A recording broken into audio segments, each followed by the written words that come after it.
mean more than a mother campaign. A woman is not only a mother. A woman is an active role for society. A woman is playing her role as an active individual in all fields. So we have witnessed some cultures in Africa which actually, unfortunately, discriminating against infertile women. We have witnessed that 1 every 4 couple is infertile, and 85% of this infertility is coming actually from infections, whether from sexual transmitted diseases, whether from female genital mutilation, whether from unsafe abortion or unsafe delivery. Why is this panel happening? This panel is happening because if we're talking about women empowerment, if we're talking about sustainable development goals, it's about access to health care. So this panel is about having access to health care. Sustainable development goals is about education. So here this is about awareness and education for women about why this is happening and about prevention. But it's also about changing the mindset and the negative cultural aspects that we are witnessing in our societies. How do we change this mindset? How do we know that a woman is a woman because she's a human being? She has all the rights. It is not related whether she has children or she has no children. But it's also about changing the mindset with reference to the couple. It's a shared responsibility. If we're talking about women empowerment, it is very important that she has access to all the tools of her choice, of being a mother or not being a mother. So this panel, you have seen that it is really about having all the power of Africa, from the ministers, the academia, the parliamentarians, the private sector. How can we all work together with reference to empowering her socially, empowering her through access to health care, empowering her so that no one can come and throw her from her home, no one should come and beat her and she witness violence against her. If we're talking about violence and non-discrimination, which is the Convention of elimination of any forms of discrimination against women, we have to say that this is real empowerment. And I am really very happy that this campaign has been led in Africa by my very good friend, Dr. Rasha Kalash, who is the Chief Social Officer of Merck, and also Professor Frank, who is really at the top of the leadership, supporting this initiative for women empowerment. Merck More Than a Mother has too many angles. One of the angles is create a cultural shift to respect and appreciate infertile women. Whether can have children or not, they should be respected, appreciated, acknowledged by their role in the society and their role in their families. Raise awareness about infertility prevention. We said that infertility prevention is very important. Why? Because 85%, which is a very high percentage of infertility caused by preventable causes, which is due to untreated infectious diseases. For the all, like STDs, sexual transmitted diseases, genital mutilation, child marriage, unsafe abortion, unsafe delivery. So all this, if it was being treated and detected early and being properly, will not cause to this infertility. So awareness is very, very, very important. And then awareness about the 15% which will be left infertile. 50% of all infertility are due to male infection, male factor. So, male infertility awareness is very important. So, men has to acknowledge and discuss openly their infertility. Shared responsibility is a key team approach for family development. Then education and training. We all know in Africa the lack of trained and skilled professional and embryologists, which is a very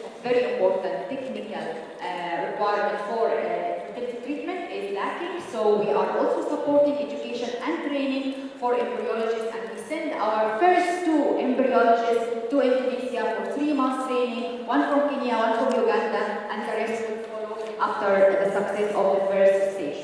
And then, of course, defining ART policies. So we will speak today with Honorable Joyce Day, and she will tell us about the first approved ART policy by the National Assembly, which is a great achievement and should be replicated in all African countries.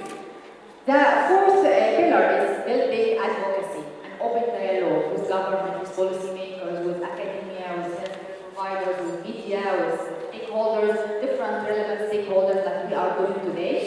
So the social media and the media will post all what we are doing so to build really advocacy for the cause. And then empowering infertile women, empowering them, so improving access to information, awareness and education, and change of mindset, and empowering the infertile women who cannot have children anymore because of any untreated causes, to have their independent life by giving them a small investment to establish their small businesses so they can build their own independent and happy life. So this, I think, is a full-fledged campaign, will actually target all the multi-factor of fertility in Africa. During our discussion, we will address a question to each high-level panelist from each country to give us an idea about the causes and the challenges of infertility in their countries, and how can they find the partnership with Merck and Mother will achieve this objective. And I will address my first question to Minister Honorable Sarah Obindi, Minister of Health of Uganda, and the Ambassador of Merck and Mother in Uganda. And my question is, Minister Sarah will have kicked off Merck and Mother together in Uganda. And I'll also at the CSW 60 in New York. And can you tell us, as a Minister of Health and as an ambassador for Merck More Than a Mother in Uganda, about the objective you are aiming to achieve from this campaign, and how you are aiming to make a culture shift to change the perception, the social perception of infertile women in the country? Thank you very much, Dr. Rasha. Colleagues, panelists, ladies and gentlemen. First and foremost, I want to thank Mark for picking on a subject that is known by everybody, but not talked about. So I want to thank Mark for breaking the silence on infertility. Because we all know that oftentimes in our own settings, in our own homes, when a woman fails to give birth, then she's the one who is blamed and not the man. So this campaign is going to help us to bring out the facts and say that infertility is a shared responsibility between the men and the women. In my country, in Uganda, between 10 to 15% of the couples that want to have a child annually fail to have children. So infertility is a problem that we all recognize, and of course, as said by Dr. Rasha, it can actually be prevented. So what we are doing as a country, or what we have done since we had this campaign launched in February this year, is first and foremost to recognize the problem, but most importantly, use the existing track structures to actually provide services and information. In Uganda, we have structures, health centers, up to the health center 2, that is the lowest administrative unit, that is at parish level. So we have reproductive health services that are provided free of charge at most of these health facilities. So what we as a country are doing is to ensure that now, moving forward from the time of the campaign, we first and foremost provide information to the health workers, and also we expect the health workers to pass on this information to the mothers as they go to the health facilities. We have been looking at reproductive health and prioritizing issues of contraceptives and talking about family planning. But we now intend to have this campaign against infertility as one of the priorities on reproductive health services.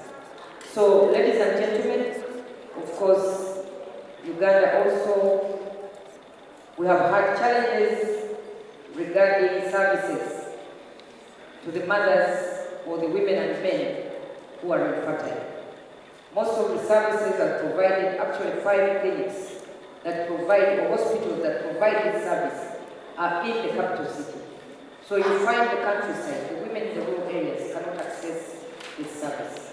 So this is a challenge, but a challenge that we all hope that we are going to address, especially if we focus on the prevention, and then the few that have challenges can then be attended to at government health facilities.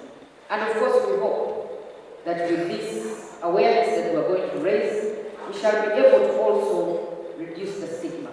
Because most of the people who have challenges with infertility have been keeping the problem to themselves.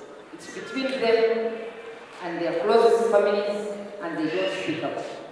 But also, most importantly, we hope that with this campaign, the men will also take responsibility and be able to seek for treatment at the selected facilities.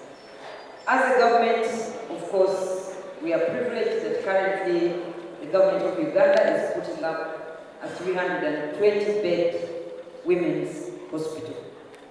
So this will help us to focus more on matters regarding maternal health matters, and of course this will be one of the key services that will be provided at this government facility, and we hope that we shall press that it be free of charge, because this is going to be at the national level. So, ladies and gentlemen, of course the women that do not give birth are often looked at as women who are of no value, they are stigmatized, and this we hope we can end.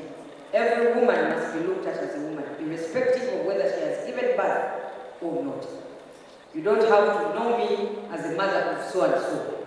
Just like the men are looked at as men, and nobody asks whether they have given birth or not. The same should happen to women. We should all be equal as women, and of course from there we can then be able to move forward and talk about equality between women and men. Thank you very much.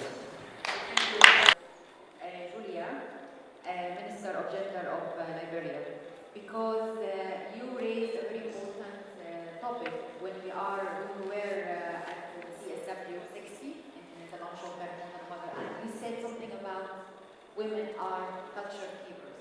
I want you to discuss that with the audience. Thank you very much for this sharing this platform, and to all the honorables here. The short video just watched, there are a lot more graces out there. In Africa, everything is a taboo. But as we approach the 21st century, we are talking more about some of those cultural practices. We can discuss about FGM, now we're talking about infertility. The questions that she asked me to talk about is the role of culture, especially our mothers. When a child is born, we celebrate. The child goes on to school, we celebrate. The child gets married, we celebrate. After that celebration of the marriage, the mothers are waiting for their grandkids.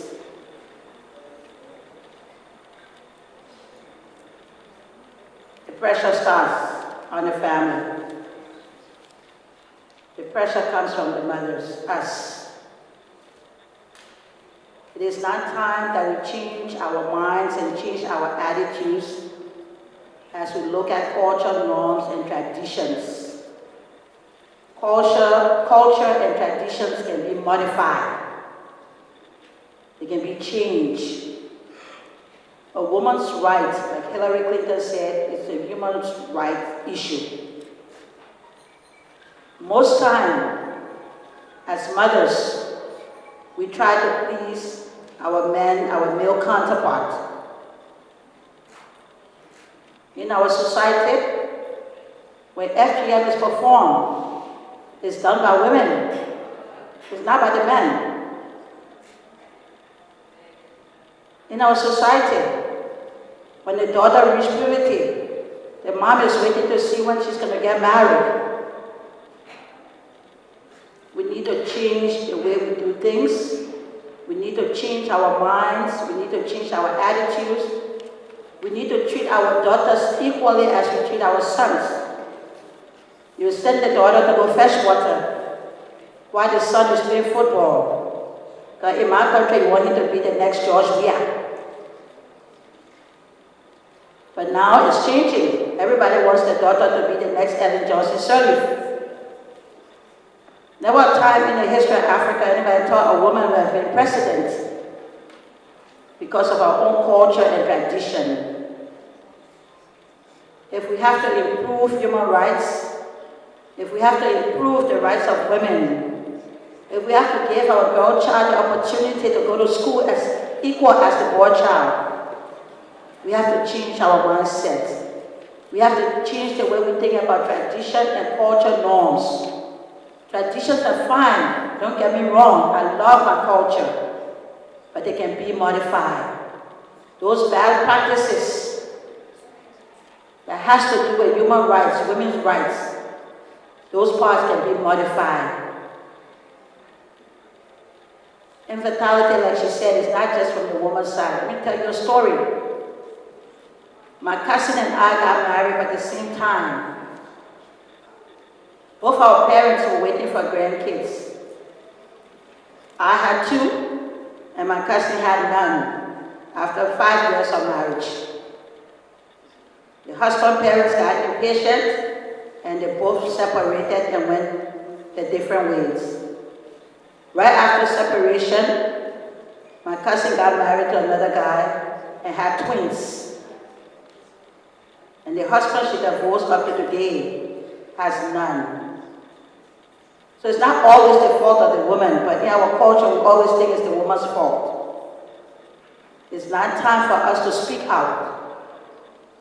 Both men and women can be affected by infertility. But we need to change our mindset. We need to change our minds. We need to change our attitude on how we address the issue of women's rights and how we link it to human rights. Culture is good, but I want to leave with this message that culture can be modified. So the life of Grace and the life of many other women out there and men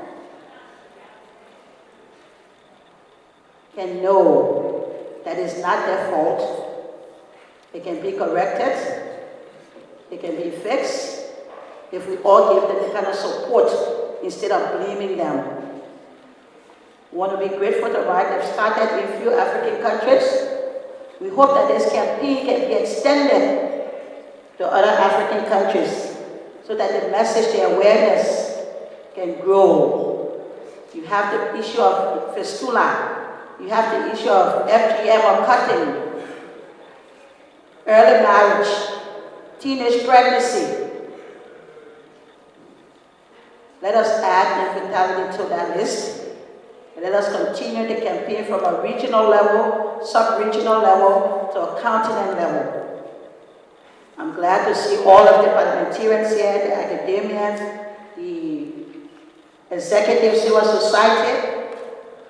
It has to be done together. Thanks to the organizers, thanks to Merck, thanks to all for the invitation. I would like to introduce Honorable Joyce Day. She's a woman of parliament from Kenya Parliament, and she is my partner in the journey of Merck More Than a Mother from the start. She's the ambassador of Merck More Than a Mother in Kenya. Thank you very much, Rasha, and thank you all the organizers of this Congress. I think we've come a long way. For us to sit high on this panel and discuss infertility, it is a big step that we have made as African and African leaders. I think we should give ourselves a hand up for that. Because before, you wouldn't have such conferences, people sitting down talking about infertility. Like you had even before other speakers, it is a taboo. It's like you're a caste woman when you don't have a child. Everybody looks down upon you. And to have somebody like me in a leadership platform, to even start talking about my own experience, it's very difficult. But then when you become a leader, you have a choice, either to tell your story or to let other people tell your story.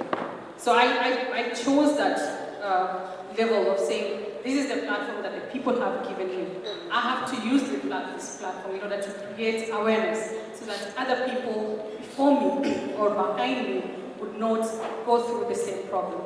Part of the video that you haven't seen is I had to adopt my own child because he was born from a surrogate mother. And the law that we had in Kenya, that still is in Kenya, does not recognize surrogacy. So after my baby was born, the surrogate mother was a good friend of mine. So she agreed for me to take the baby from day one. But then legally, that baby was not mine. I mean, after everything that we produced, the agreement from the lawyers to show that the baby is mine because that was my egg and my ex-husband's sperm, but still they could not recognize that because the law that was in place says the woman who gives birth is the mother of the baby. So those who have children and a surrogate process, they are not recognized by law. So I decided to take a longer journey because surrogacy is not new in our country. Women go through the same process, or couples go through that process, but then what they do, they go through the back door to get, legal certificates for their children. But then here I am, I've declared interest to become a leader. Nobody has ever seen me pregnant. Then what do? I said, I'll take the long journey. It doesn't matter how long it's going to be. It was in and out of courts and seeing the lawyers and the judges. It took us almost 4 years to now be able now to legally be recognized as the mother of my son. So I went through the normal adoption process. And when I got to Parliament, I said, we have to change this law because we cannot let any couple or any woman to go through this painful journey. And when I got there, another member of Parliament who was there, previous Parliament before me, had a draft on IVF. So what we did, we put our heads together and I championed for that bill. We called upon all the stakeholders, all the doctors and people who are in charge of infertility and IVF clinics in Kenya. And together we came up with a very good bill. And in this bill, it recognizes you as a woman who gets a baby, either through adoption or through surrogacy process, to be identified as a mother of that child. And not just that, also to regulate the IVF process that has been happening in the country, and also to create awareness to tell people that there are other methods that you can use if you cannot conceive naturally. As we've seen in the video, lack of information, lack of knowledge is something that's really making people suffer, making women suffer.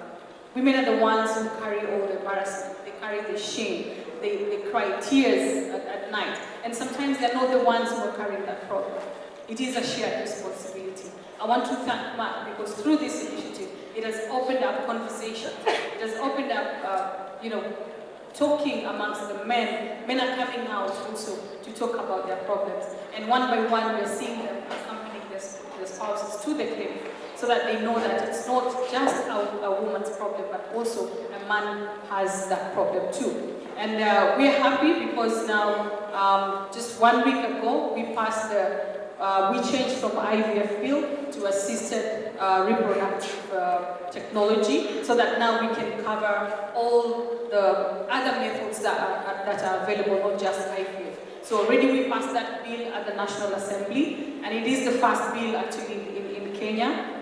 Maybe in Africa, I'm not sure about other countries. In Africa, it is the first bill in Africa. And right now it has been taken to Senate, and after Senate it will come back to the National Assembly, so that after that the President now can sign it into law. So it is the biggest achievement that we have achieved as women parliamentarians in Kenya, and we're not going to stop there, because if we don't take it down to where the people are, lack of information will still be like a bondage around them. Because sometimes we make good laws, but then implementing those laws becomes an issue. And if they're not implemented, then we're not going to realize the culture shift that we are talking about. Because when we have more information going down to the people, then you find out they start talking about it freely, and they have access to information, access to medical treatment for early prevention, early detection, and also so that the price of it or the cost of it can be affordable. Thank you very much.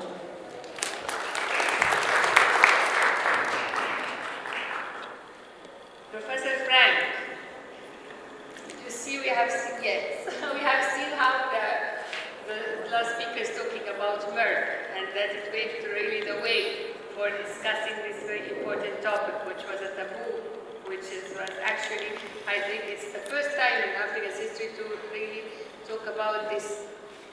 Other topics were always on the helmet, like FGM, SDGs, violence against women, but infertile women, it was a taboo.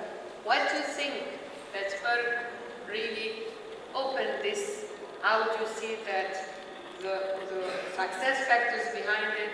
How you are initiating this? We want to hear from you, because you are at the top of the leadership, and we want to see how does this really, how you initiated this, and what are the success factors? I can't give you any sort of final answer to that, because there are so many very knowledgeable and empowered women around me, and I really mean it. Because this problem is not only an African problem, you have to be aware of it. The same problem happens in Germany, in our own family is happening.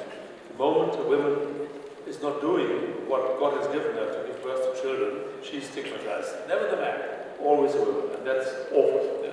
That's the first thing.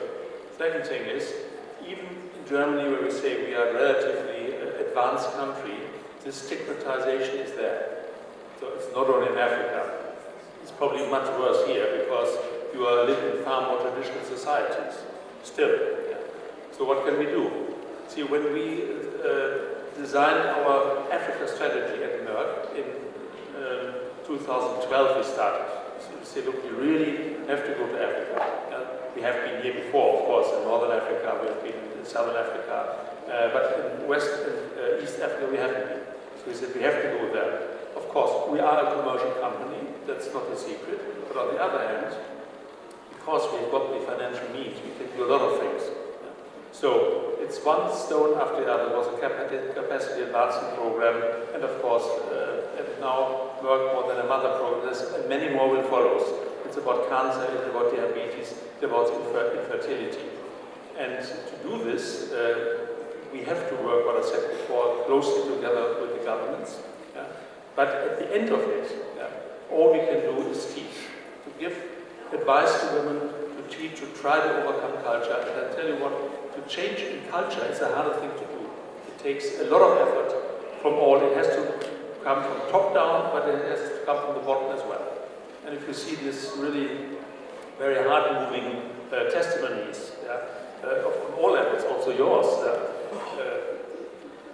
it's something we really have to tackle in a very positive way, but we have to work on it, and we have to be aware of the fact that that will not be over in half a year's time or a year's time. It's something we have to work on probably a decade, if not even a generation.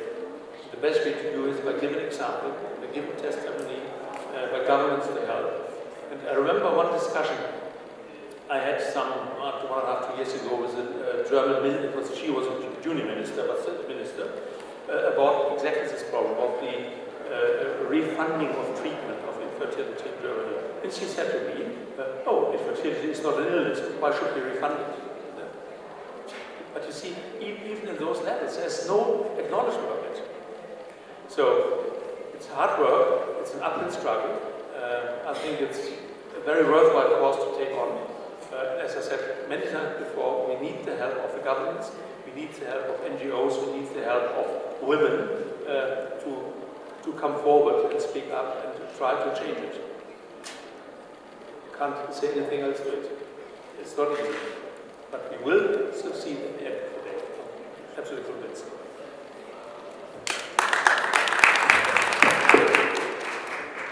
Next question go to Honorable Kidani, Dorothy from South Africa, MEC Health Government South Africa. So we met last month in Johannesburg, and you showed your interest in Merck More Than Another campaign, and you actually wanted to give the direction to help this unprivileged segment of Thai women. You said to your team, these women need access to information and awareness to empower them. And also you thought about plans to make a change to decrease the stigmatization and social suffering of Thai women in South Africa. Can we elaborate on this? Thank you very much, Rasha. I want to acknowledge Merck and the role they played to get us here. It's incredible really to be part of such an audience and to join honorable members, academics, and the senior representative from Merck, and my fellow colleagues, MPs. I think what we were discussing, Rasha, is the problems are not unique from what has been stated here. This afternoon, we have the similar problem because of underdevelopment and poverty to a great extent. I think levels of unemployment as well contribute significantly to that. I think what is important, we have a constitution that was adopted in 1996. Reproductive rights is enshrined in the constitution because of where we come from before during the era of apartheid. African women in particular were not allowed to have abortion. Whatever abortion they did was illegal, and many of them today cannot bear children simply because of that era. So that's why today the constitution has a clause that talks to the reproductive rights, and I think similarly to what is happening in Uganda, we've got clinics that women can access primary health care, and particularly the reproductive health services. We have a center, which is, we call it our Center of Excellence, in one of the public hospitals. We provide health services relating to IVF, relating to sperm cleaning and sperm washing and all of that. And I think we've seen a couple of thousands of couples who've come through the program as couples because they're HIV positive, who have been assisted through that. And I think we talk about 6,300 or so who come through the program. About 695 of them have been helped because some today they have children and they are really happy. So we believe that the work that we are doing in one public hospital, because of the cost, it is transforming people's lives, and want to extend those services to the rest of the population. And why are we doing that? And I think it's been also emphasized that, and I believe that there is an author who writes about economics who talks about empowering women to be able to do things by themselves. And I think the issues of education is very important. And how do we want to see Merck working with us going forward? The Center of Excellence we have is very important. We've got doctors, nurses who are trained. As I said, the number of people that's assisting, it's a lot. But we'd like to see more education being given to the other health facilities in the public sector because the costs are too high. Currently we spend between 6,000 and 12,000 for IVF, and we can convert that to dollars and to euros to see how much it costs. Yet in the private sector, the costs are too high. So we'd like to get training for our medical doctors as well as our nurses in order to give the services to more many of our patients in the public sector. And lastly, probably Merck will be aware that there is work Merck is doing in one of our central hospitals, the second one, it is precisely in giving equipment to support the diabetic patient in that hospital. Again, the majority of those are women in the same hospital. We've invested money in equipment of really of assisting women who've got fibroids. We cannot give birth, and the number of women who've got fibroids is at an increasing rate in South Africa. So they live a compromised life, they cannot work because at any given point in time they're menstruating and all of that. So that what we are doing with this new equipment that we've got has seen number of women quality of life being improved for the better, and we're hoping to invest more in dealing with that. So I think we can work together with Merck in the number of equipment that we're investing into, but also in the education of our employees who are doctors and nurses, and lastly, just to really spread the message around the educating women to take responsibility and to be empowered. And I think the videos we've seen are phenomenal, and I'd like to have access to those so that we can share it with other women. Thank you very much. Fertility in Africa is different. We have many challenges than in developed countries. Can you just give us an idea about this and what is the expected outcomes of rolling out Merck More Than a Mother campaign in Nigeria and in the rest of the world? Thank you. I think most people have said a lot about the difference. But what is unique from my over 40 years experience in infertility is very simple. There is no sin greater than ignorance. That was a famous quotation. And the problem of infertility in Africa is almost 70% ignorance. Because when you discuss with the patient, you see this coming through. If they had known. And so, we must all thank Merck for rolling this process out to bridge the gap of ignorance. Through my production of Reproductive Health magazine, people used to tell me if they had known that this was there, then they wouldn't have this problem today. And so, like the words of Beethoven, I recognize no superiority in mankind other than goodness. So we must thank and congratulate Merck, family, and Professor Frank and his team for the goodness that shown to mankind. People believe that if they go to the priest or the pastor, fibroid can be healed. People believe if you tell them that, oh, you have very low sperm count, they say, I reject it. I reject it, and in the name of, they will mention whatever God, it will not happen. So what are some of the things that has now happened? With the awareness, men, you see, when you say that 50% of infertility is due to men, it's wrong. I tell my patients, actually, you are either 100% fertile or 0%.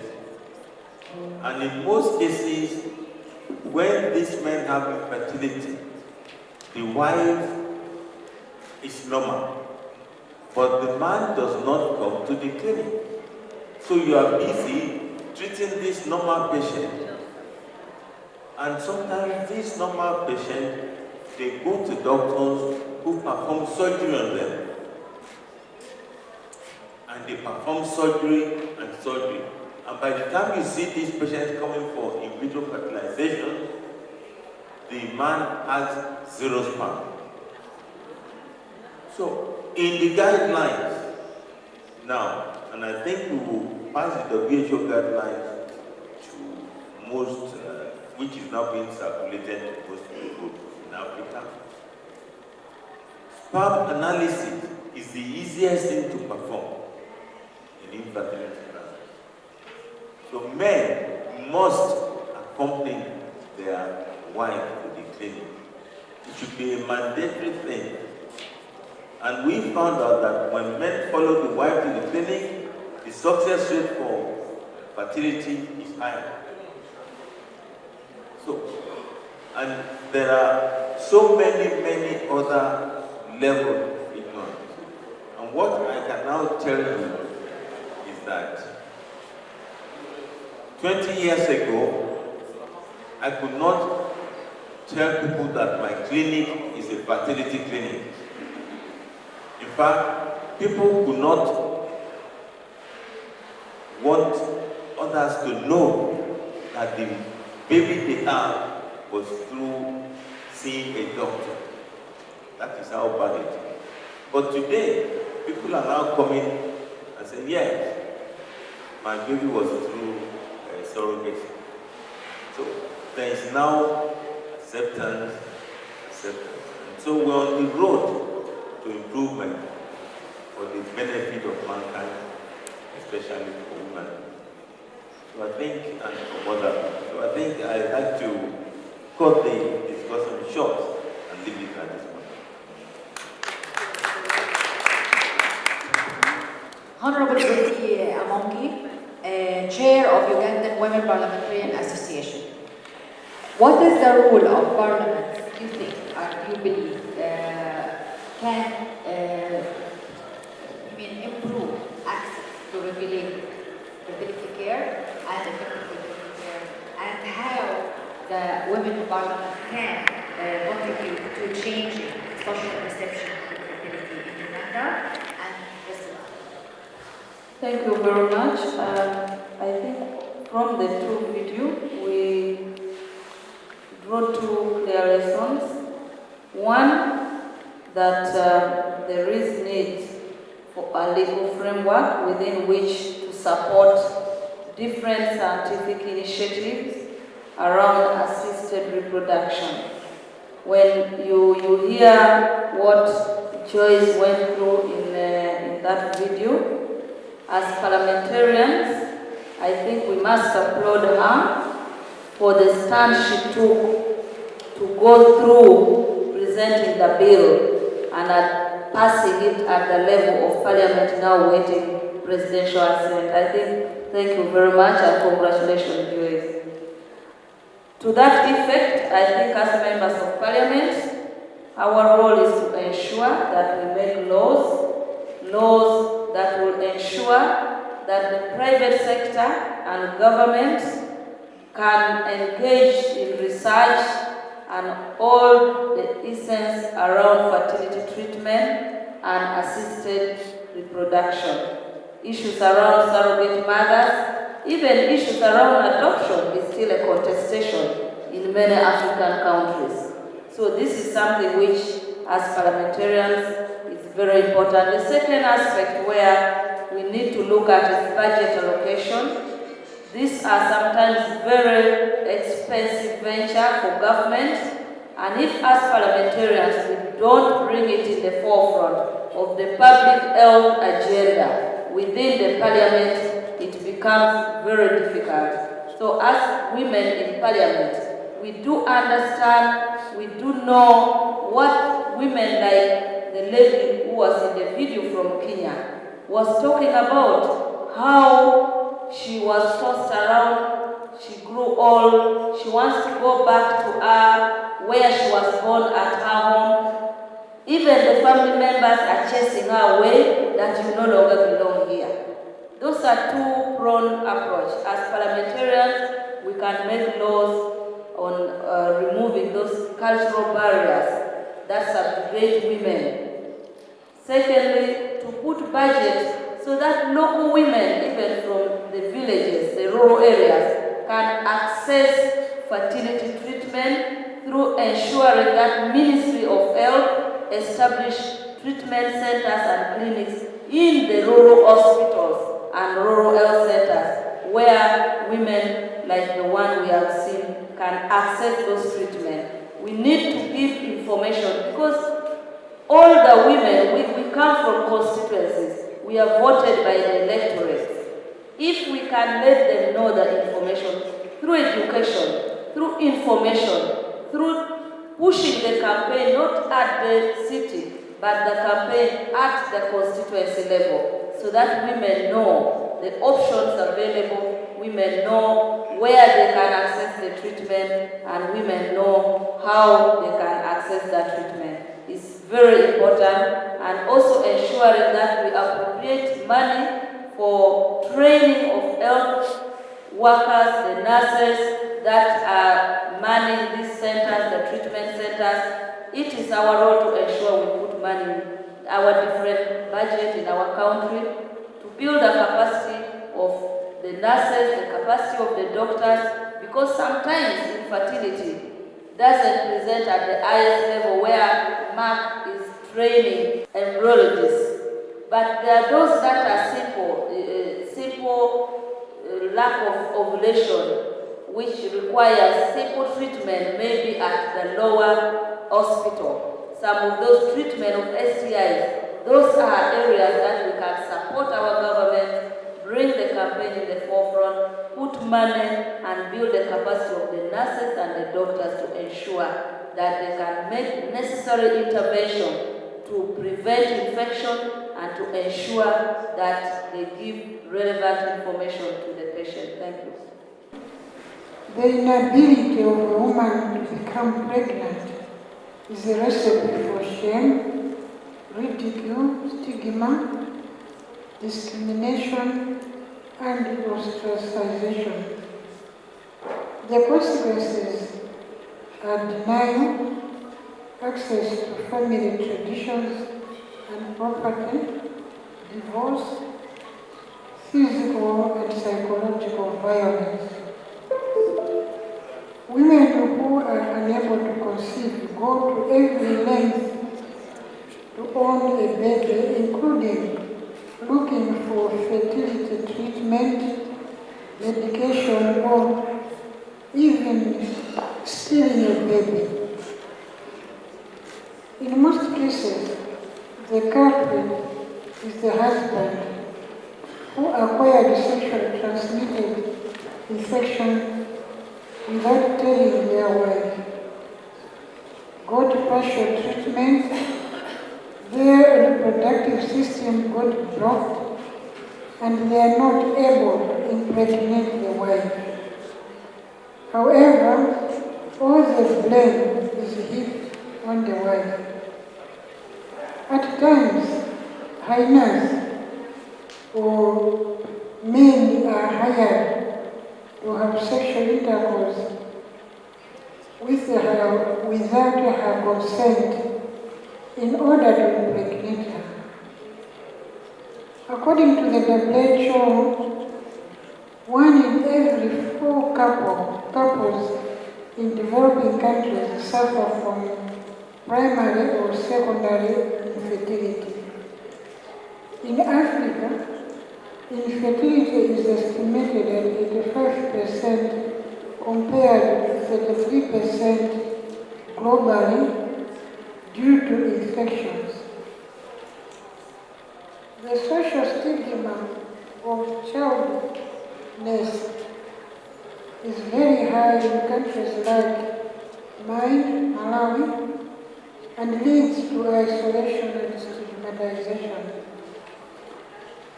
Men contribute to more than half of the infertility, yet women are considered a failure. Chairperson, I call upon all African women and men to remember that it takes two to tango. Let us change our mindset and ensure that the couple goes to fertility test before conclusions are made. The empowerment of women economically, socially, politically, morally, and culturally to challenge certain norms is a means to remove stigma and discrimination. For example, in Malawi, women who are escorted by their partners to antenatal clinics are attended to first. If they dodge the clinic, chiefs charge the man using bylaws. Women are more mostly in the forefront, ridiculing their own fellow women, who is infertile, especially sister-in-laws. The practice must stop immediately. Let us support one another. Legal instruments which allow the woman and her partner to go for a smooth test tube fertilization and implant at the right time, or surrogate pregnancy and delivery with a clear ownership of the child would be the most ideal. If the Kenyan example is to go by, most of the women would be happy, but lack of economic empowerment and could be the hindrance.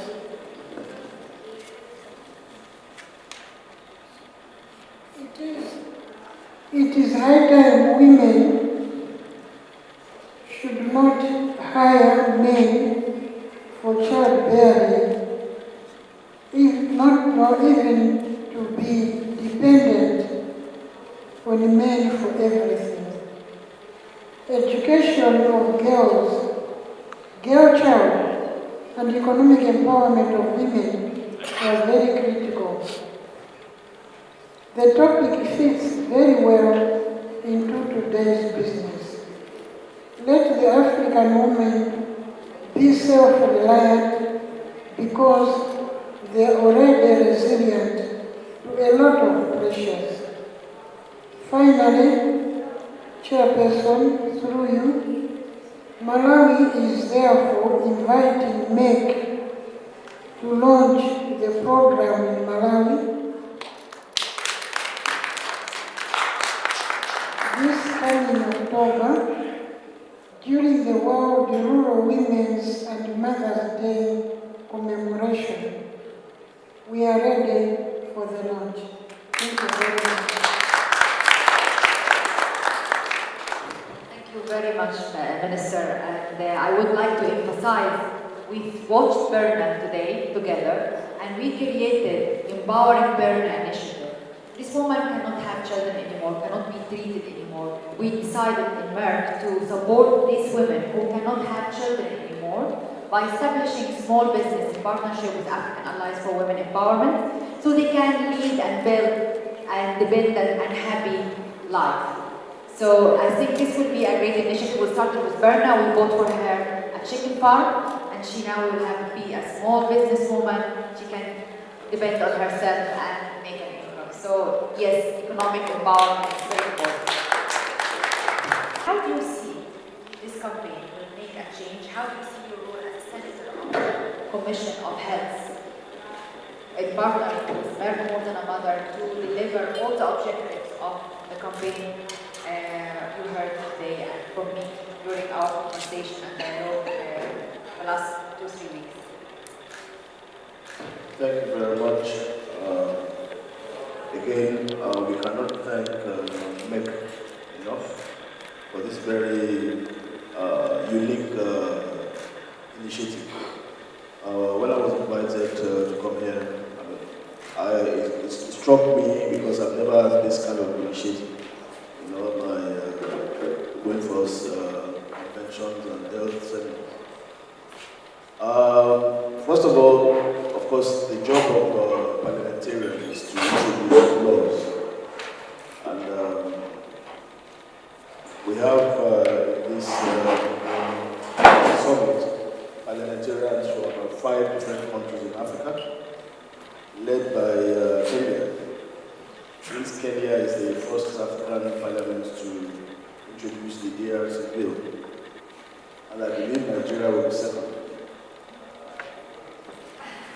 It's a challenge to my colleagues here today. Thank you very much. A parliamentarian attracts a lot of publicity whenever he or she is introducing a bill. And I believe introducing this ART bill will definitely attract the publicity that this initiative needs. And I'm already trying to prepare how to introduce this bill in Nigeria. Nigeria is a very peculiar country. First of all, we have a population of close to 180 million people. And we have like 50% Christians, 50% Muslims. And the first point of call of any infertile patient, in most cases, is always the church or maybe the mosque. They approach the reverend father or the priest because they believe that the problem of infertility is more spiritual than physical. So our first group of people to educate on infertility will be the priests and also the imams in the mosque, because they are the ones to first of all tell the patients that they are just messengers of God, to tell the patients that God created the doctors and God gave the doctors the wisdom and the knowledge to be able to go into their system to know where the problem is physically.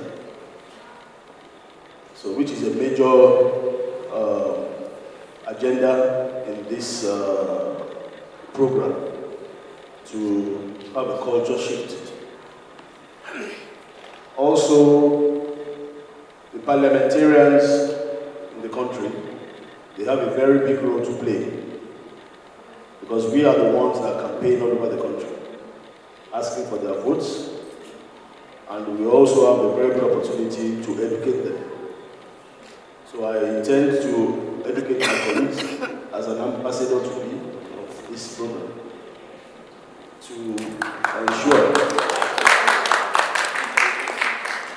ensure that in all our campaigns around the country, whenever we campaign, having our town hall meetings, we also have at least 2 or 3 sentences to say about the culture shift, and also to propagate a more than a mother program.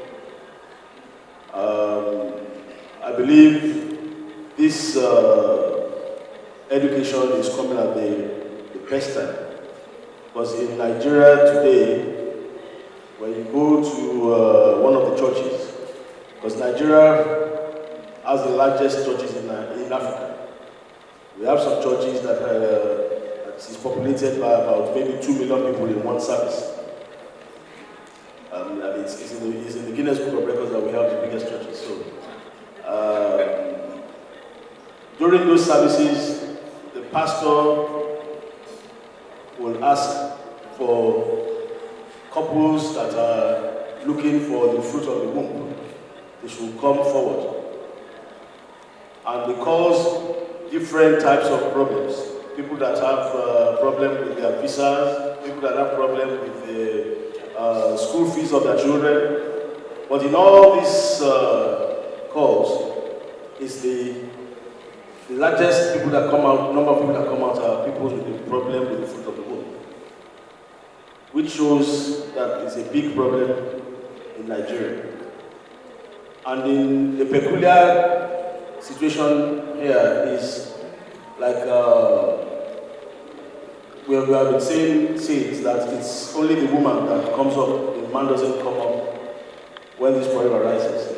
But in the churches, we see the couples coming out together whenever they are called for this problem for prayers.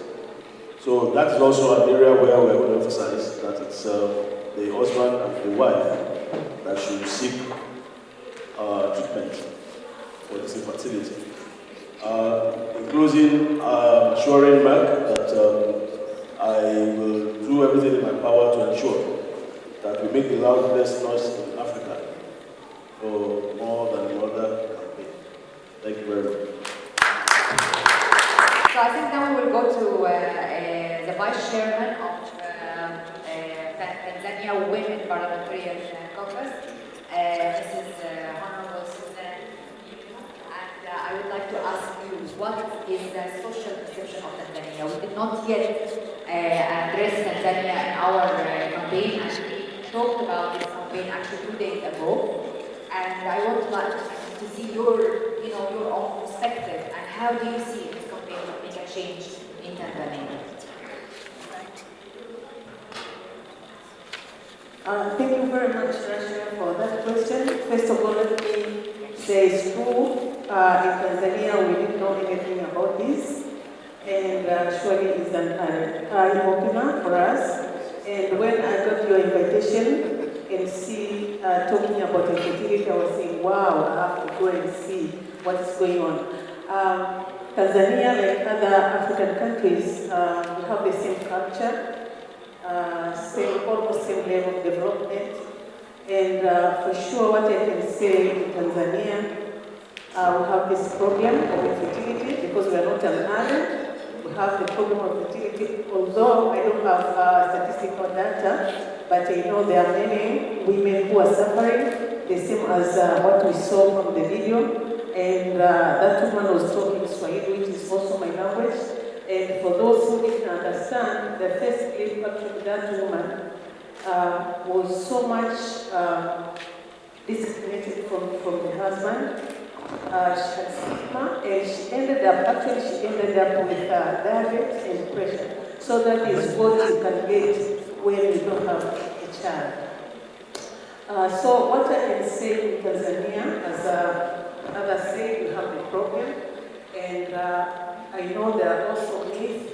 When you don't get a child, you don't go to heaven. When you die, that is the thing that is going on, because the Bible said that God sent people to have children. So say, go and fill the world. So if you don't get children, it means you don't go to heaven. So this is the myth, and it's some sort of ignorance. But I think as parliamentarians, we have really to be an agent of change. And I can assure you, panelists, when they go home, I'll first of all sensitize my fellow parliamentarians, especially men, because as we hear, about 50% men are infected, but they don't want to say that they are dead. And even the culture is like that. And you know that men who are infertile, they will go on rampage and have other women. And for sure, if the woman know that this man is also infertile, she will also go to other men and claim that that baby is for this one. So this is the problem, and we end up having 3 children, we end up having broken marriages, and so on and so forth. Since this is the first time, and I've already said, actually I congratulate the Merck for breaking the silence, and I would like, or rather love to see you in Tanzania launching the same campaign, so that we join your campaign. And thank you very much. And welcome to Tanzania. So what is the role of this training to improve the accessibility of fertility care in 3-4 minutes? Thank you, Russia, for having me in this panel. First, a word of correction. South Africa is the first country to have ART regulation. Kenya will be next. Number 3 and 4 is a contested field, because Uganda has got a draft regulation which has been put through the Minister of Health to handle. So we might get you to Nigeria, but that's an open field for examination. Permit me now to turn to embryology. First, I want to address it in 4 principles. 1, who is an embryologist? Number 2, what is the status of embryology in Africa today? And if it is what it is, what is Merck and African Fertility Society doing about it? Then finally, what is the future? So let's examine who is an embryologist. In fertility care, the limelight is taken 100% by the specialist gynecologist. He sees the patients all the time, that length of time. The embryologist sees the patient just maybe or maybe not at all, because his focus is technical, his focus is scientific. He is examining and assessing the gametes, that is the sperm and the egg. He is examining the fertilized egg, the embryo, to make sure that it is of good quality, and from his assessment, he will then inform and support the decision of the specialist in going ahead with recommended treatment. So it is a highly technical skill, and it is more in the lab under the microscope. Now, his output is fundamental to the success of the pregnancy and protection from the baby. And it is therefore a critical input in the human resource requirement of ART. What is the situation in Africa? It is acute, severe, and deep. Take the case of Uganda, with under 6 clinics undertaking between 500 and 800 cycles of ART a year. There are only 2 Ugandan embryologists. That means the ratio of an embryologist per cycle is somewhere between 250 to 400 cycles a year. The recommended ratio is somewhere between 100. So that is the dire situation in most of Africa. It is in recognition of that Merck, who is a leader in innovation and sharing knowledge, picked up this gap and said, in discussion with African Fertility Society, that we must do something about training of the embryologists. And that has started in Indonesia 4 weeks ago, and that course is running for 3 months. But the importance of that training lies in seeing what has worked during that training and what has not worked so well, so that training program is rolled out to the rest of Africa. I think this is the multiplier effect which we want to see come through from the training in Indonesia. And as we talk today, the 2 scientists undergoing training have reported that they have been committed to undertake research during their training time, just to see how rapidly and how effectively they can undertake and reproduce the skills they are learning there in Indonesia. And I think this augurs very well for the future, for themselves as they go back to their own countries, and also as they help Merck and help African Fertility Society roll this throughout Africa. So there is the future, looking brighter. But I must also emphasize that the training is not for export. It is not for immigration that they go to seek better pastures elsewhere. This is training for Africa, and that is the emphasis of this multiplier. Next issue is the relationship, how when they come back to their own country, the level of integration in the services which my Honorable Minister is implementing. That is the preventive aspect. That the curative and preventive aspect will run concurrently with the trained clinical and embryologists.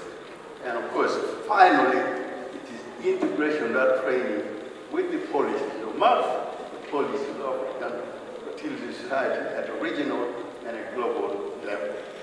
So I think that is the essence of it, that together we can cause the cultural shift, we can cause change in the clinical practice as well as in the scientific development. Thank you very, very much. My question goes for Professor Santos Nicolau from Angola, the Dean of Augustine University, Angola. We had a lot of exchange of newsletters of Merck and Mother in different places, and you always encourage me, go ahead, I'm supporting. You connect me with the Minister of Health of Angola, Professor Sampa, and he expressed his willingness to partner with us in Merck more than a mother. And I want to see your feedback and overview about also infertility in Angola.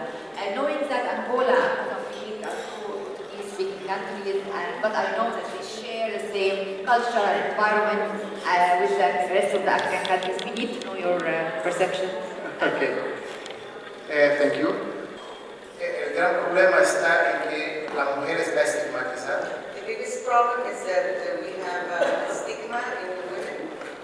Y muchas de las enfermas no buscan los servicios And a lot especializados. of patients didn't look for the medical services.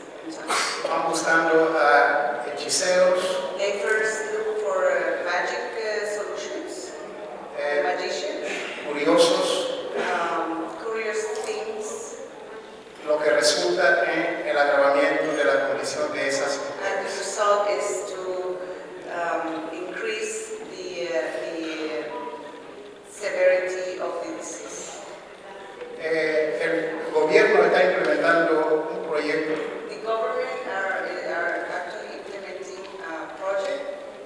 lo que con el convenio que se puede firmar con Merck An MOU that we can sign with Merck a través de la Universidad de Agustín through the University Agostino Neto, en particular la Facultad de Medicina donde soy decano, particularly of the medicine faculty where he is a teacher, podemos educar a la población, so we can educate our people, hombres y mujeres en general, men and women in general, para tener una conciencia más humana al respecto de la situación de la fertilidad. to have a better understanding about the infertility and in the condition in the human being.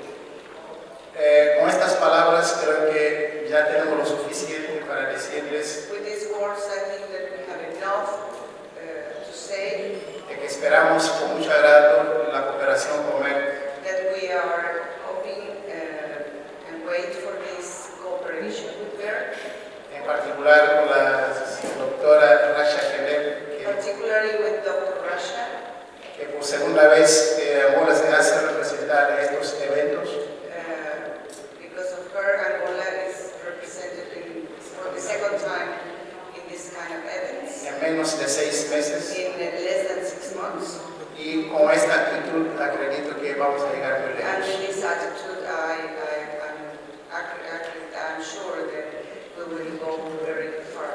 Esperamos que ustedes puedan contar con nosotros. Muchas gracias. Forward that you can come with us. Actually, I thank you very, very much, Professor Santos, and we will actually, as we promised, we are coming to Angola and we will launch this partnership together. A fertilidade representa a esperança. And fertility represents the hope. Em Moçambique, a maioria dos casos de infertilidade é imputada à mulher. In Mozambique, the majority of the cases of infertility are women are the one who is guilty. E nunca ao homem, como se este nunca pudesse ser infértil. And men never accept to have infertility. A masculinidade do homem não permite que lhe seja admitido ser infértil. Masculinity of men didn't allow them to recognize that they have infertility problems. Esta causa a infertilidade, causa muitas vezes divórcios. The infertility is cause of divorce, Situações de poligamia,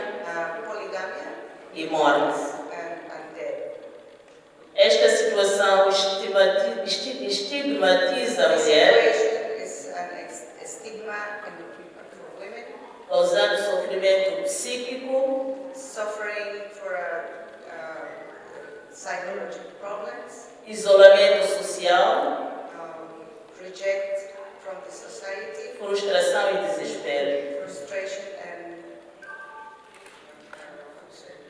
Quero louvar a iniciativa desta campanha e parabenizar a organização. I want to express my support to this campaign and this organization.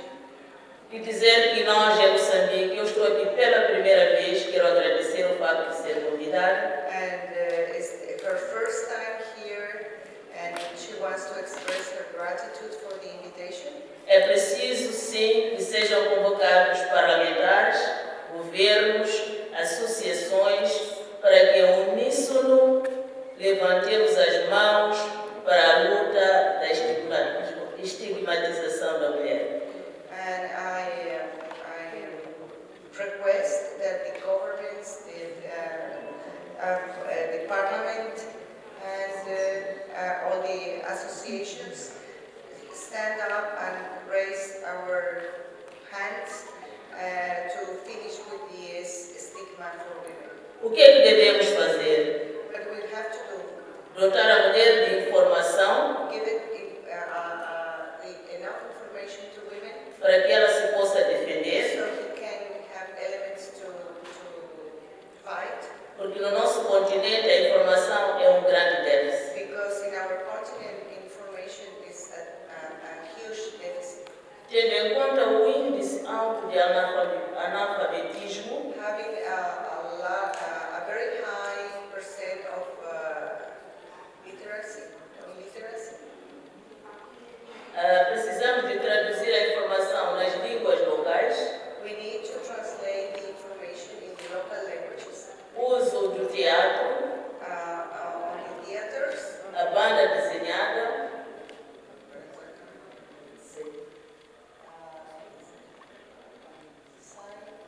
banda desenhada, figuras. okay.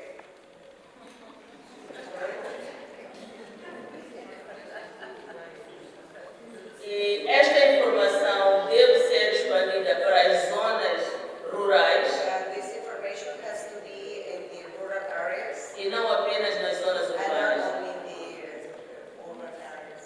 A outra questão que devemos introduzir nos Another currículos question escolares is that we have to introduce in the curricula in the schools nas disciplinas de língua e biologia, the disciplines of biology and languages, para que rapazes e raparigas so the kids aprendam desde learn pequeno que o problema da infertilidade é de ambos os sexos. since early age about the infertility problems. Também devemos treinar ativistas We have also training activists que possam trabalhar junto das comunidades a tempo inteiro. that can work in the communities full time. Fazer maior uso dos parlamentares Use more the parliamentarians quando vão para o seu trabalho político nos constituintes when they went to do political campaigns, e falem também da problemática do estigma em relação à infertilidade. that they talk about the stigma, the infertility stigma. Então, estas são pequenas ideias que gostaria de This aqui is deixar the small ideas that I want to share with you. e dizer que levo esta mensagem para o Parlamento moçambicano junto do Gabinete da Mulher Parlamentar, Y este es el mensaje del Parlamento de Mozambique junto con la mujer a mulher parlamentar, parlamentaria sobre esta questão, Parliament Women sobre a questão da infertilidade. about the infertility issue. Muito obrigada e desculpa mais uma vez. Muchas gracias. Thank you very much, Dr. Yasmin. Dr. Yasmin Darwich, the President of Business and Professional Women International. We have already kicked off together the campaign in New York last month at the CSW, And we are going to kick it off also in Latin America, knowing that Latin America, also the women there, suffering the same stigma of infertility. We even heard that from the president of Costa Rica when we met him at the UN Women. Our campaign will be starting and launched in September, beginning of September in Mexico, Cancun. And I want to hear from you, first of all, as your role as a president of BPW International and as a physician, gynecologist, what you think about this campaign and how the infertility stigma can be addressed through Merck More Than a Mother with BPW International. Spanish, Arabic, French, Portuguese. So I think only 1 minute because everybody is very tired. Me too. First of all, when I saw the campaign, the video in New York, I said to Russia, why only Africa? And she said, why are you asking me about it? And I'm a gynecologist, obstetrician, and I know that it's all over the world, but some people didn't talk about it. In Latin America, in my country, Mexico, we have this problem, and it's exactly copy-paste in all over the world, I have to say. It's only about education, as Mandela said. Education, education, education, education. This is the key point for us. When you provide the information and good education to your kids, they will not have these problems when they grow up. This is a fact. So in Mexico, and I'm going to Ecuador, I told you, next month, and Panama, Argentina, all Latin America, we have the same problem than Africa. And if you go to Europe, you will find also this problem. That people keep quiet, because really they don't want. Sometimes they say it's a shame, sometimes they say, well, you know, it's not a big issue, and they just suffering all their lives. And traveling all over the world, I find out something very, very, very important for me. We have machos all over the world. It's not only in Mexico. I grew up thinking that macho is only in Mexico. Macho Mexicano. No.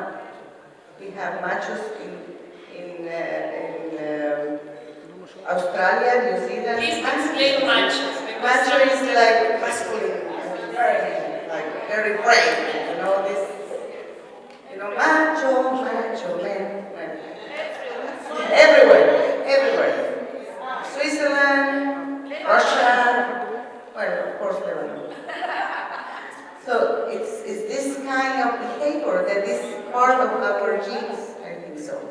So it's something that in my office, when a couple came and we want to find out why we are pregnant, we said, good, so we will start with you. And they go, huh? Yeah, they don't want it, of course. Because I will spend so much time review and having tests with my patient when it's only one test for me. One. So what? Very cheap. So this is the point for me that we have to have a better education. We have, as NGOs, in many, many countries, we have a free time in the media. As a duty when they start a channel, a TV channel, or radio channel, but they didn't promote it. So look for this free time for NGOs and universities in your local media or national media so you can promote campaigns to avoid this kind of problem. They will never tell you that they can give it to you free time in the media. So this is, and I hope so that we can do a very good campaign for Latin America and other countries. And as a doctor, it's very weird, very, very, very weird that we can find are really fully involved in a program supporting the people. It's very, very, very, very weird. They invite us as a doctors to the conference and pay the hotel and blah, blah, blah, because they want our recipes. But doing this campaign to support the communities for nothing, putting a lot of money, really a big applause for Merck.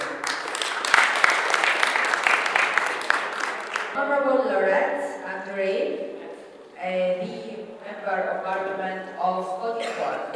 We are coming to Cote d'Ivoire, Abidjan, very soon in October, 19th and 18th of October, to have our Merck African, where we have more than 300 healthcare providers from across African continent for building capacity for non-communicable diseases, diabetes, hypertension, cancer, fertility, and thyroid dysfunction research, and also life science. So it's really great to know you because we were going to meet soon many times in Abidjan. And there, where we have Merck Africa Luminary, we will kick off together Merck More Than a Mother campaign for French-speaking countries. Je disais que je suis très honorée de prendre la parole devant cette auguste assemblée pour partager l'expérience de la Côte d'Ivoire en matière de prise en charge médicale, sociale des femmes en situation de fertilité et de stérilité.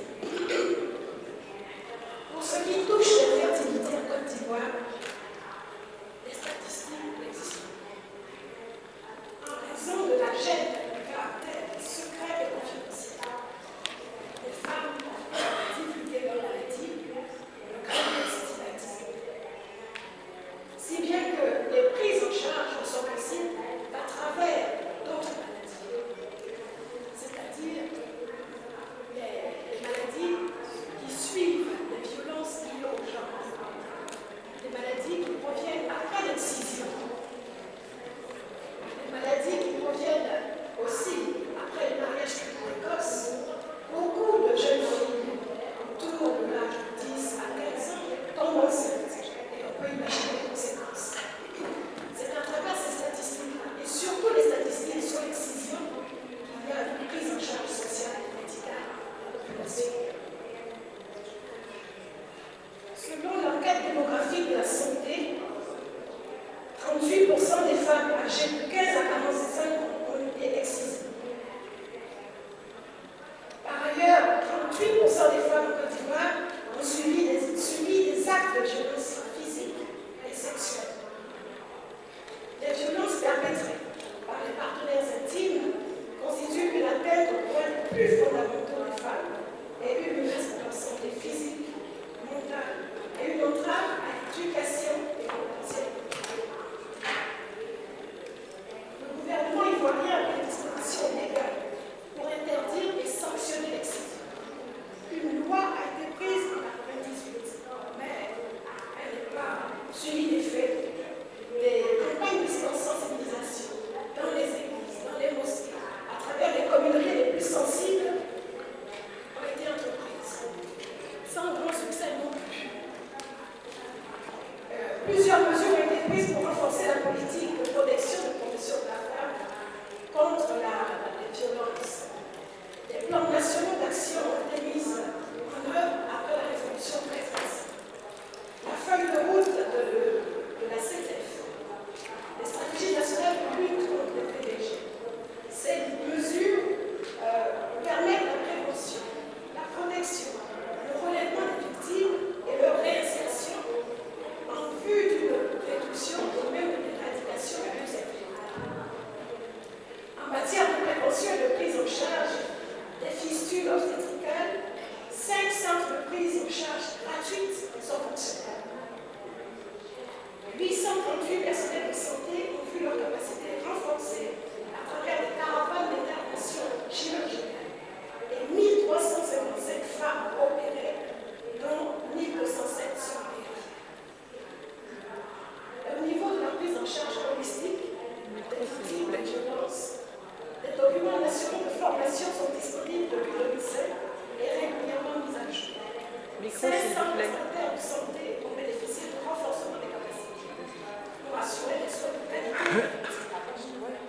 micro, s'il vous plaît. La coordination nationale de lutte contre les VBG regroupant tous les acteurs, les structures étatiques, les organisations de la société civile, les ONG internationales, les partenaires de développement, ont permis la mise en place de 43 plateformes de lutte à travers le pays tout entier. 1700 acteurs de plateformes formées. Et ces mécanismes de coordination au niveau local avec les acteurs s'occupent de la prévention et de la prise en charge. Elles sont le centre de la prise en charge. Ce sont des centres multisectoriels de gestion des cas individuels au niveau local. 14 autres bureaux d'écoute des victimes des violences conjugales. Le projet Assistance et réinsertion sociale des femmes victimes de violences en situation de conflit en Côte d'Ivoire, qui est une composante du projet d'appui institutionnel multisectoriel de la sortie de crise, a financé par la Banque mondiale, par la Banque africaine de développement et piloté par le PPF pour les ministres, ont donné un appui certain et ont renforcé les capacités de 150 policiers, gendarmes et agents de justice, 158 prestataires de santé, 200 acteurs de prise en charge, en mesure de prendre 328 survivantes de viol et qui ont bénéficié de charges psychosociales.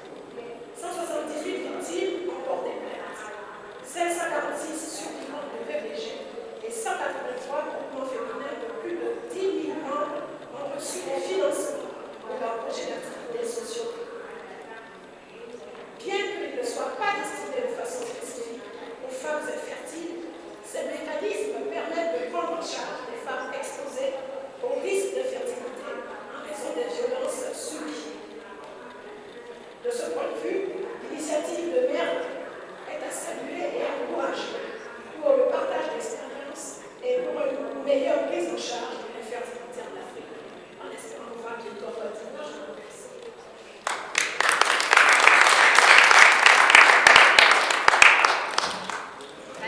Thank you very, very, very much, Honorable Lauren. We will close the session today. I'd like to thank you very, very much for attending and supporting of Merck More Than a Mother. Before we close the session, one more small word in 1 minute from Professor Ashiro from International Federation of Fertility Associations, which is the biggest international federation which has like more than 5,000 members of fertility experts from all the globe. So Dr. Professor Ashiro will give us a message from the President and from them. I think the International Federation of Plastic Science is very impressed and support this effort. And one thing needs to go down, which is the new WHO guidelines, that all our submissions today, they point to infertility and its treatment, and the cultural shift. But that once we make the cultural shift and increase awareness, then we, the doctors, are going to be flooded. So, as Merck is preparing for the tertiary treatment in terms of treatment, we must also look at the preventive, which you mentioned. And I make bold to say, as a pioneer of IVF since 1981, the most common cause of infertility, toxins coming from the environment, from nutrition, toxins from the environment, from nutrition, and infection. You can't do much about the infection, but you can prevent it. Early diagnosis once there is a discharge, because I'm saying this because this step is going on. Once you experience discharge in the genital organs, go to the doctor because it can lead to blocked tubes or sperm damage. In terms of nutrition, WHO now recommends that a woman that needs to have a baby, once you are thinking of it, you must lose 5% of your body weight before you eat, especially if you are overweight. But even if you are not, because of these various toxins that come from the diet, such as heavy metals and so many things, that we now know that even with the advent of IVF, a patient may not get pregnant. So it is good for any couple that wants to have a child to go through a process of a lifestyle change to detoxify, to remove these toxins. One simple example, misconceptions about food. We eat too many fruits in the house. People take fruits and fruits and fruits. And if they are not compatible children, it causes polycystic ovarian syndrome. So that's just one simple example. Don't have time to go through it. So these are the stipulations. And the WHO, the IFFS, has equally invited Merck to participate at its World Congress, which will come in September in New Delhi, in September 2016, the 23rd of September, at a breakfast meeting, which we are happy to welcome Merck. And we hope they will respond to our invitation and collaborate. And I think on the final analysis, the African Fertility Society is proud and happy that we have been able to collaborate with Merck in bringing this process to Africa. I agree that infertility is a global problem, but the most we in Africa, we suffer it the most. And I think it was necessary that it had to start from Africa. Thank you.